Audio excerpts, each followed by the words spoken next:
Grâce au progrès de la médecine et de la technologie, notre compréhension du génome humain s'accélère rapidement. Les scientifiques et de plus en plus d'entreprises espèrent que de telles avancées pourraient être la clé pour trouver des solutions à certaines des maladies les plus dévastatrices. Notre quête pour comprendre le fonctionnement de nos gènes a véritablement commencé au milieu du XXe siècle lorsqu'un biologiste et moine appelé Gregor Mendel est arrivé à une conclusion surprenante sur les caractéristiques des plantes. Il a croisé des plants de pois à fleurs violettes avec des plantes blanches et a constaté que tous les descendants qui en résultaient étaient de couleur pourpre. Cependant, il a remarqué que la troisième génération produisait les deux couleurs. Cela a révélé qu'une caractéristique telle que la couleur peut être héritée, avec un trait plus dominant qu'un autre. Mais ce n'est qu'au siècle suivant que la structure même de l'ADN a été découverte. S'appuyant sur le travail de Rosalind Franklin et Maurice Wilkins, James Watson et Francis Crick ont découvert en 1953 que notre ADN se forme en double hélice. C'était une percée. Connaître cette structure a aidé à débloquer plus de secrets. Lorsque l'ADN est répliqué, cette hélice se scinde en deux. Elle décompresse. Cela signifie que des mutations peuvent être introduites lorsque nos cellules se divisent. Même une petite erreur génétique peut causer une maladie dévastatrice. Mais nous avons maintenant les outils, la possibilité d'analyser de grands ensembles de données, pour lire le livre de notre vie plus rapidement, moins cher et même le remodeler. Les scientifiques sont aujourd'hui en mesure de modifier les gènes des organismes. L'édition de gènes a déjà été utilisée pour certaines maladies dévastatrices, avec beaucoup de succès. Cependant, ce processus est souvent long et coûteux. Il y a seulement 5 ans, une forme de modification génétique a été découverte et inaugurée en grande pompe. Elle est appelée CRISPR-Cas9, ou CRISPR pour faire court. En termes simples, CRISPR utilise des ciseaux moléculaires pour modifier un brin d'ADN très spécifique, soit en le découpant, en le remplaçant ou en le peaufinant. Il est maintenant utilisé dans les laboratoires du monde entier, modifiant et manipulant les gènes des plantes et des animaux avec l'idée qu'il peut bientôt être utilisé pour traiter de nombreuses maladies humaines. La question qui intéresse le plus le public est la possibilité d'utiliser l'édition de gènes CRISPR à des fins thérapeutiques, déclare le professeur Robin Ali de la Société européenne de thérapie génique et cellulaire. Cela pourrait se produire au cours de la prochaine décennie si les premières études sont prometteuses. Les premiers essais humains sont déjà en cours en Chine et ont reçu le feu vert aux États-Unis. Ces essais ont permis d'injecter aux patients des cellules modifiées qui avaient d'abord été retirées, plutôt que d'éditer des cellules directement chez les patients. Si les cellules étaient directement modifiées dans le corps, beaucoup plus de troubles génétiques pourraient être traités. Pourtant, les scientifiques restent enthousiasmés par la technologie car elle pourrait fournir des thérapies efficaces pour des affections qui sont actuellement incurables, comme la maladie de Huntington et la fibrose kystique, pour ne citer que cela. L'utilisation de CRISPR ne sera cependant pas instantanée. Il faudra un certain nombre d'années pour que la technologie soit utilisée cliniquement. Intellia Therapeutics est l'une des sociétés qui développe la technologie pour l'utilisation humaine. Le PDG de la société, naissant Birmingham, estime que CRISPR a le potentiel de révolutionner complètement les soins de santé. L'espoir final est qu'il pourrait cibler les 2 maladies causées par un seul gène défectueux ainsi que les maladies causées par plus d'une mutation génétique.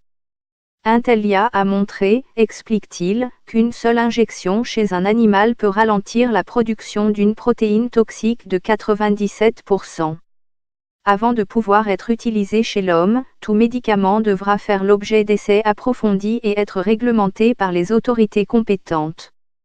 Jusque-là, son utilisation sera principalement comme un outil de recherche dans le laboratoire. Sans aucun doute, le pouvoir de CRISPR et la facilité avec laquelle il est possible d'éditer des génomes, explique le professeur Ali. Beaucoup de questions scientifiques doivent encore être résolues avant que Intellia puisse demander l'approbation pour des essais cliniques sur les humains. Pour cette raison, Birmingham hésite à proposer un calendrier précis. Le financement de la recherche n'est pas un handicap même si Intellia est actuellement pris dans une bataille pour le brevet CRISPR. Birmingham affirme que cela n'a pas découragé les investisseurs. Du point de vue scientifique, les investisseurs regardent ces découvertes et disent maintenant nous avons l'outil, nous sommes prêts à partir. Mais l'édition de génome vient également avec ses propres controverses scientifiques. Cela soulève immédiatement la question des bébés modelés au goût et aux soins de l'être humain. Il est néanmoins important de noter que modifier l'ADN d'un individu ne changera que les gènes spécifiques édités. Le changement ne sera pas transmis à leur progéniture, ce processus est appelé édition somatique. Il s'agit d'éditer des embryons humains unicellulaires qui auraient un impact sur toutes les générations futures s'ils entraînaient une grossesse. Des essais sur des embryons humains ont déjà lieu, mais uniquement à des fins de recherche. Quant à Intellia, il se concentre sur l'édition de gènes somatiques. Toute discussion à propos de l'édition de la lignée germinale, où ces cellules ou ces modifications sont transmises à vos enfants et aux enfants de leurs enfants, est prématurée, explique Birmingham. Alors que CRISPR peut être utilisé pour une gamme de maladies génétiques, y compris le cancer, il existe de nombreuses autres sociétés ciblant des types spécifiques de cancer. Il en existe plus de 200 formes, ce qui en fait une maladie très difficile à traiter. Une technologie émergente pour traiter le cancer utilise le propre système immunitaire du patient pour le combattre. Le système immunitaire de l'homme est très efficace pour combattre les infections.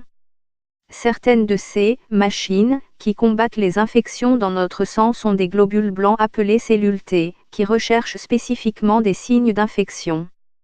Si elles détectent un virus, elles se multiplient et attaquent. Le problème est que les cellules T ne reconnaissent pas les mutations cancéreuses comme des ennemis invasifs, car ce sont des versions mutées des propres cellules du patient. Le docteur Martin Puhl de l'University College de Londres et ses collègues ont réussi un exploit. Ils ont modifié génétiquement les cellules T pour reconnaître et attaquer les cellules cancéreuses. Une de ces thérapies, appelée CAR-T, a déjà été homologuée aux États-Unis pour un coût de $475 000 par patient. Le traitement personnalisé est extrêmement efficace.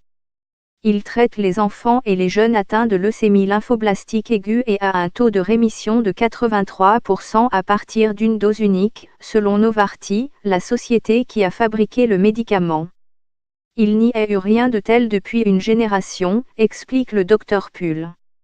Le Dr Puhl considère ce type de traitement comme l'avenir de l'oncologie, avec 9 essais cliniques en cours à l'University College de Londres. Plusieurs entreprises travaillent également sur des traitements exploitant la puissance des cellules T, notamment Autolus et Immunocore, au Royaume-Uni, et Novartis aux États-Unis. Immunocore, une société basée juste à l'extérieur d'Oxford, utilise une technologie appelée thérapie TCR où une petite molécule attire les cellules T et les cellules cancéreuses. Une fois que les deux cellules sont connectées, cela permet aux cellules T de libérer des toxines pour tuer le cancer. Cette molécule a été développée pour cibler un type rare de cancer de l'île qui peut rapidement se propager au foie. Quand il le fait, les patients n'ont pas longtemps à vivre. Ce médicament cible donc ces tumeurs du foie. Immunocore a traité 180 patients avec des résultats prometteurs. Eva Lotta-Allan, chef des affaires d'Immunocore, espère que l'entreprise mettra le médicament sur le marché au cours des prochaines années. Si elle est efficace, la technologie pourrait également être utilisée pour traiter des maladies infectieuses telles que le VIH, la tuberculose et les maladies auto-immunes. Les investisseurs d'Immunocore, qui comprennent la fondation Bill et Melinda Gates et plusieurs sociétés pharmaceutiques, leur ont permis de passer de nombreuses années à travailler sur un médicament pour un